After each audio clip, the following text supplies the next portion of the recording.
Hi ladies, it's Muriel and welcome to Sunday Shabby Chic.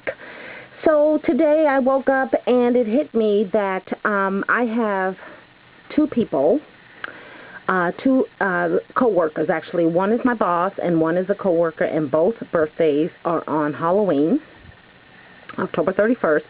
And there is someone else, for the life of me, because they shared it with me this weekend and I can't think, but I woke up this morning and said I need to make Halloween birthday cards. So it's going to be a card share, but it's not going to be shabby chic. And after I got finished with these three, I thought to myself, you know, I could have made kind of a shabby chic card because Tim Holtz has that old style Halloween paper, and those would have been cute. So between now and October 31st, if I have time, I may whip up some more, but I think not. So I use three different paper collections. I use Graphic 45 for one card, Martha Stewart's designer paper pad for another. I believe this one I picked up last year. It is a double-sided paper pad. And then the third one was Recollection's Haunted Estate. And this one I purchased at Michael's as well. Beautiful reds and greens and purples and lots of pages full of lots of stuff. Lots of pumpkins, lots of ghosts, lots of bats. So I thought, you know, do something a little different. So I ventured out and made easel cards. I went on splitcoaststampers.com and looked up some tutorials. And there, the first one I saw, the lady was doing a tutorial on a 4.5 inch easel card, and it was very easy, so I just followed along. Of course, I made mine 5.5 because I like that size. So I'll show you what I came up with. The first easel card, using the Graphic 45, and this was last year, The Magic of Oz. Love these papers, and they're diminishing. I mean, I did a couple of tags, and I did a couple of cards, and now I did this easel card, so I'm slowly but surely depleting my stash. But here is the easel card I made,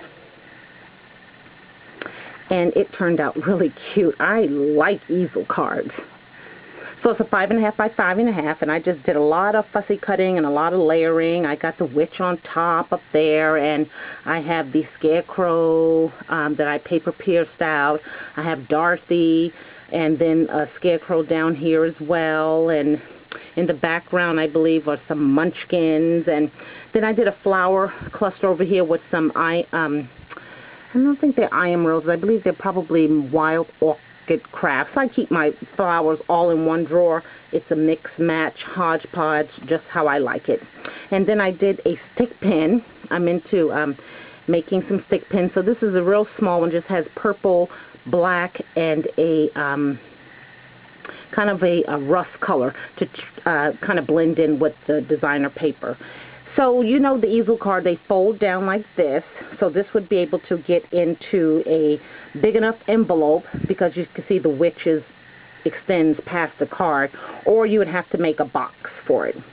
So you would set this up. You can see the inside here. I just did some fussy cutting of some of the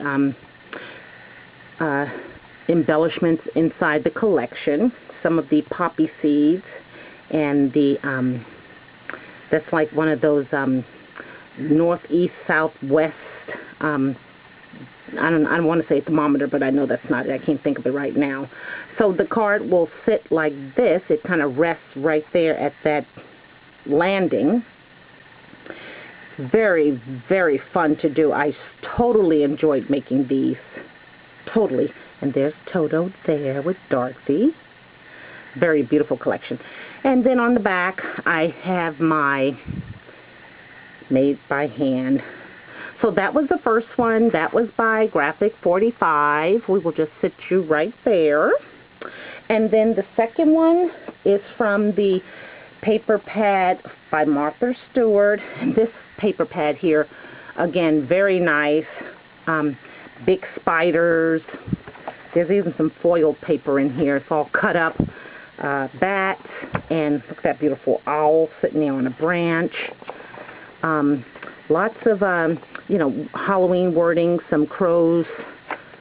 Just very Martha, that big spider web there. So the card that I produced from this paper pad, where is she at? Oh my goodness. Ladies, I'm sorry, I'm kind of stumped. I thought my cards were right here. Oh, there she is. Okay, so here's the card made from that collection.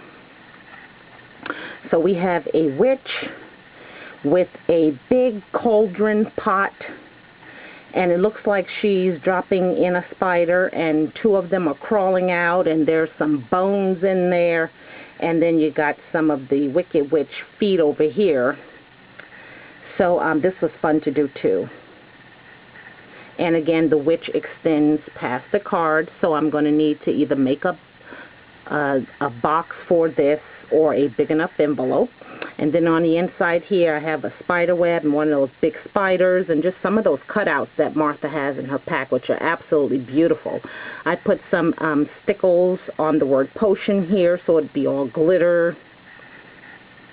Very, very, I enjoyed making this one. This one was, I didn't have to think too much on this one. And it's good when you have a collection that has lots of cutouts, die cuts, because you can just keep going and keep going. So this wasn't a lot of fussy cutting as the Graphic 45 was, but it was fun to do nonetheless.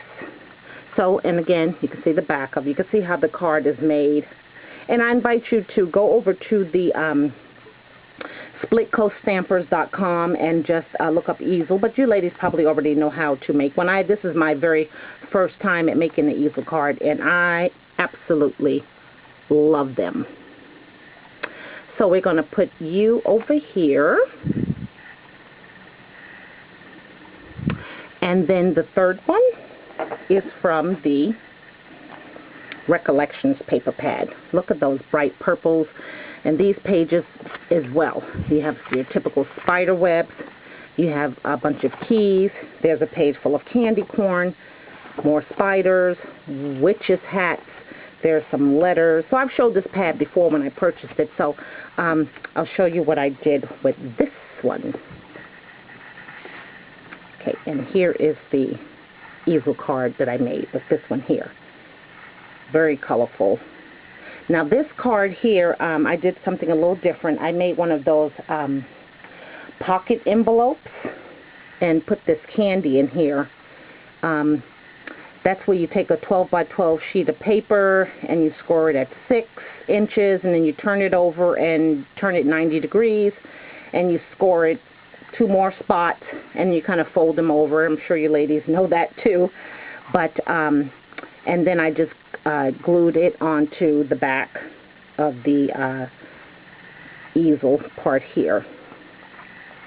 And this Boo, this pumpkin, and this, I don't know if he's sick or if he's a beat up ghost, but they were from Recollection. They came in a pack, so it was just those 3, so I used all 3. And this is some spider web trim from Recollections that I placed here. I used a spellbinder die for this green here and just stuck the ghost on top. And this is some of the Halloween border trim from Recollections as well. So that one came out cute. And because it's a pocket, I was able to put some candy down in here. Being he looked like he was beat up and maybe someone took his trick-or-treat bag, or he just doesn't have any. I'm not sure, but the pumpkin looks happy, doesn't he? So cute. So in the back of that one, same thing. I am running out of my tool, my made by hand twill. I keep using it and I'm running out. I'm going to have to make some more. So that's that easel card, ladies. And these were so much fun. They kind of took all day. We had a busy day today on Sunday.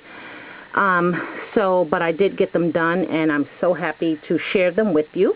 And if you have not yet made an easel card, you know I'm all about encouraging you ladies to try new things. This was new to me, and I absolutely loved it. So leave me a comment if you have any questions regarding any of the paper pads or any of the sites that I visited. be sure to just drop me a line, and I will more than happily share them with you. Thanks again, and we'll talk soon. Bye now.